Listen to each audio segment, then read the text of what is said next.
Do you ever feel it? That quiet pull towards something more? The warmth of the sun on your skin? The sound of a place that you've never been waking up? Maybe it's not luxury you're craving. Maybe it's freedom. Adventure doesn't belong to the rich. It belongs to the willing. What if the only thing standing between you and the world is the belief that you can't afford it? We're here to show you something different. You don't need a lot of money. You just need a little courage. Good morning from the beautiful Riviera Maya in Mexico, the Caribbean side. Wow, it is so beautiful here. This is the kind of mornings we get to wake up to every single day. We are so grateful and blessed to be able to wake up and be in shorts and watch a sunrise when most of the world is frozen and snowing. When you come from a cold climate, Northern Europe, even Antarctica. Antarctica, I don't think anyone's watching from there. If you are, shout out to Antarctica. Leave it in the comments. The cold part of North America, or the mountainous regions of Mexico. Most of us that grew up in winter just accept that winter is inevitable. But what if I told you it wasn't? It certainly isn't for us right now. We are in a beautiful, warm climate. The reality is that it's all mindset. We tell ourselves that we can't. There's the whole positive, negative spectrum here. For us, it's a constant challenge to be positive, to be optimistic, to say, yes, we can. We tell ourselves every day, even subconsciously, that no, we can't. And so the reality is that yes, you can. You can wake up wherever you want. You can choose the life that you want. If you are not happy where you're at, you have the ability to change it. It is so easy for one reason or another to just say, oh, I can't move. I've got family here, I've got a job here, I've got a life, a house, a mortgage. There's a million reasons not to do it, but if you look for the million reasons to do it, they exist as well. So it really comes down to what you want deep in your heart, what your gut is telling you. What your priorities are. Your priorities. For some people, it doesn't matter if it gets cold. They just want their home, their family, their community. But for us, the cold really hindered our ability to live. We were living for maybe 3-4 months a year. Summer was it. The winter was dormancy, and we spent most of our time just dreaming of summer. But here's the reality. In Canada, you really only get 2 months of summer. It doesn't matter where you are for the most part in Canada. And by that I mean 2 decent months of consistent warm weather, even when the nights aren't too cold. I would love to go maybe take a weekend trip to Canada or Northern Europe or Iceland to do maybe a thermal dip or some skiing or snowboarding, but that's the extent of that. No more than a weekend. And I grew up somewhere that was a little bit more mild, but it was rainy and gray all year round except for a couple months in summer. So I really did not get my fix of the sun. I was constantly missing the warmth and the heat. If you are someone who dreams of being somewhere warmer but doesn't think it's possible, then I think this is a good video for you. Absolutely. And a lot of people we meet or talk to, family, friends back home, all wish they could do this. And the reality is that they can. It's just that in their mind, they have told themselves, no, they can't. And then we want to talk about some of the options that you have available to you, and also maybe help you think outside the box. So whether you're looking to winter away, just get away for a month or two even, there's options available. Whatever your dream looks like, it is a possibility. The first thing that we'll talk about is our method, what works for us. Now, what works for us will not work for most other people. But what you do have to find is your niche, your set of skills, your wishes, desires, wants, and that of your family. For us, we're able to travel because we started a business and we have contractors that work for us in Canada. And the way we set up the business, there is stability and reliability with the technicians and contractors that we have because we pay them so well, and then we set them up to be their own business that we don't have to be dependent on employees and all the hardships and headaches that come with that. It helps that they're amazing. Thank you, Peter. And I want to say thank you, Peter. Shout out to you for being an amazing subcontractor and business partner. And recently, James, another technician, joined our team, and we're really grateful, and we hope that works out. But these these contractors are self-employed, they're business partners. And so that allows us to have some sort of stability with our business and income. That's sort of our base with our income stream from Canada. How we are able to travel is that we still have a budget. We're not rich, we don't get rich off of this, but we still have to find deals. So most of our travel is through rewards. We pretty much fly anywhere, and all of our travel is 100% free because of credit card points and rewards. A few years ago, we discovered credit card point systems. I know there are ones specifically for airlines. The one that we use currently is Amex, and their points can be used for anything. We use them primarily for travel, hotels, and flights because you get the best reward ratio when you cash in your point. And I'd like to advocate for the reason to start your own business is for cash flow purposes. Even if you're making $0 from your business, the cash flow is important because, for instance, when we have bills to pay in the business, like parts, the supplies, equipment, it all goes on our corporate credit card. That card earns us travel points. We are using the RBC Avion credit card in Canada, and we earn sometimes 2 points for every dollar that we spend.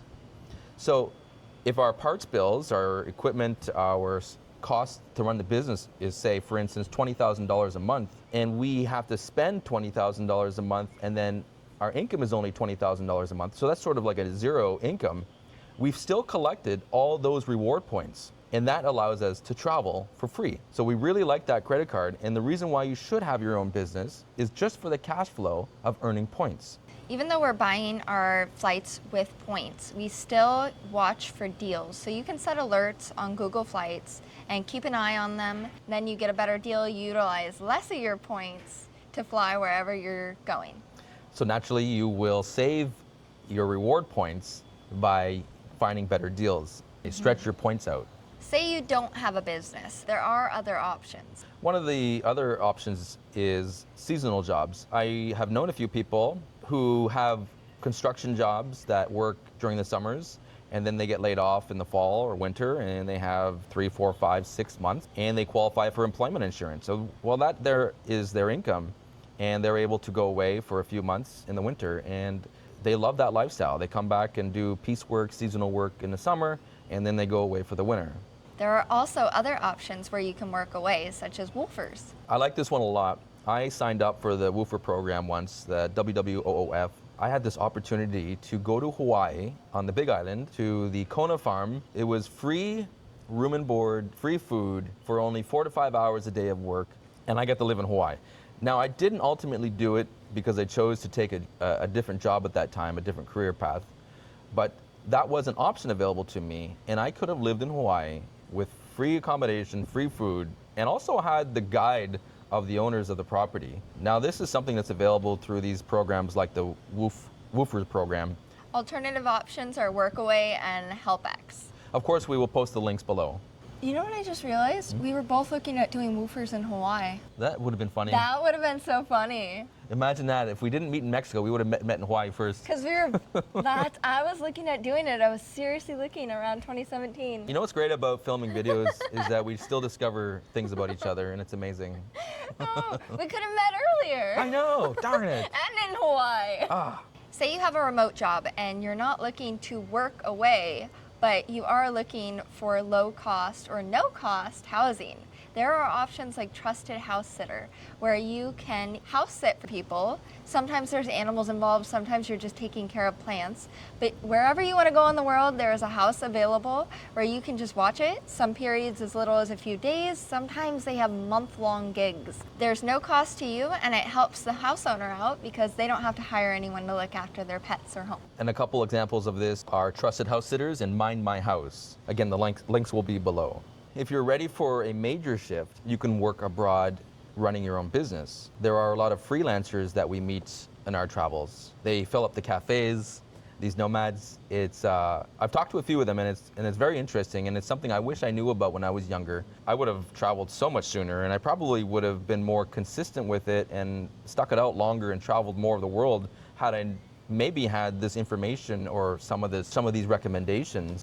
So a lot of the freelancers out there, they're promoting themselves through social media. They are able to work for companies remotely, and you can find various companies who hire remotely. I knew someone who works in HR, human resources, who was able to do that remotely in Mexico. I also have heard of people who teach English online, and there's a lot of people who do that. Teaching English online is very popular, and it's like a very low cost, there's like no barrier to getting involved with that. And a lot of countries, cost of living in a lot of countries are so much lower that you can afford to live for only $1,000 or $2,000 a month. And say you're not comfortable with teaching online, there are plenty of opportunities to teach English abroad in person. I looked into going to Korea and teaching English classes. There's so many opportunities to do so. They're always looking for teachers, and usually they can help you out with housing and room accommodations. And don't get overwhelmed with that. You don't have to be a teacher. You don't have to have any college degree for this. There are online certifications that you can do for very low cost. Alternative options are photography. We see some people going around here taking a lot of photography of people and getting paid for it. Interesting.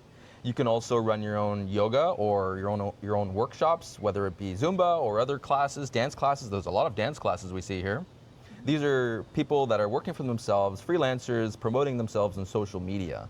If you have any skills that you think could be useful, there is someone out there that will pay you for it. In most countries, it is pretty easy to get a work permit to work abroad. Navigating that system can seem daunting. However, if you ask locals and if you get to know some of the tourists that are living here, they will tell you how to do it, how they made it easier, their contacts. You'd be surprised how many are willing to help you and give you all the information that you need. Say you have savings or other income, but you are living on a budget. There are options like hostels where you can live for a lot lower cost. Some of these hostels are actually really nice. I'm surprised. I always thought hostels were sort of a dive. You're sharing bunks with people you don't know, but that's actually not the case. You can get your own room, and there are some that are really nice looking. Hostels have definitely improved, I think, because there's so many people traveling. They're, like you said, there are private rooms, and the facilities are usually very nice. Also, it's important to control your expectations. You may not be able to afford beachfront condo or a house. If you have a budget, you just might have to consider renting in an area that's not the hub of the tourist zone. A few blocks back from the beach or outside of the tourist central area, you're gonna cut your rent costs in half, sometimes even 80% lower. For instance, this property here, we spend 2,000 Canadian dollars a month, but it's beachfront with a beautiful infinity pool, and it is honestly too expensive for our budget, and that's why we are going to relocate and change that. However, if you go back just a few blocks, that rent goes down to $500 a month on some properties. You don't have as nice amenities, you don't have the ocean view on a lot of these properties, but I mean, hey, you can walk there. And of course, if you're on a budget, again, walking is free. You can walk anywhere, and it keeps you in good health. Local buses, taxis, here in Playa, they have colectivos. So it's another form of transportation that's low cost. It'll take you outside the city. Ultimately, living like a local will save you a lot of money. And living like a local means talking to the locals, speaking to people here about how they afford to live, how they budget, where they shop, even medical care. That's a very important thing to consider. You never know with emergencies. If you're traveling without insurance, know where the locals go, because one emergency trip can destroy your budget real fast or send you into a debt spiral. There are also so many options when it comes to Facebook groups that can give you all the information you need. You ask any question there, there's so many people willing to help you. The most important thing here is it's a mental shift. It really just comes down to what you want in life. And do you really want to wait till you're 60, 70, 80 years old to travel and to experience the world when you're not in the prime of your youth and you don't have the best health? Is that really what you want? If you just set your expectations in life and your desires, and you start saying, yes, I can, yes, I want to, I will not be afraid, you can achieve anything you want. Traveling opens up your mind to a world of new possibilities. I found personally for myself, growing up in Canada, I was completely unaware of the beauty of other cultures, other traditions, other countries. When you travel, you develop this openness and awareness that life is more than just a little box that you thought it was, that there's so many differences that are beautiful and exciting. And it truly opens up your mind to the possibilities. The moral of this story, the message we're trying to get across is that this isn't just about traveling. This is about a change in your mind, in your body, your personality. It is experiencing this beautiful world and all it has to offer. Meeting new people, new political ways, new cultural shifts in your life. You will feel so rewarded and so blessed. You will have amazing experiences that make it all worth it. You never know what kind of rewards and benefits you will get out of traveling. For instance, I met Kaylee thanks to traveling. Had I not had the courage and confidence to go and do it, I would have never met my wife. I'd be alone right now in cold Canada. Now, that doesn't always work and apply to everyone. We're all gonna have new and unique and interesting stories, but that's what traveling does, is it introduces you to new possibilities. So if you've been thinking about this and it's weighing on your heart, just do it. I know I get stuck in overanalyzing things and feeling like I need to have every plan complete, but just take the next step and try. So get off the couch, get on the plane, and try living somewhere that will completely change your perspective in life.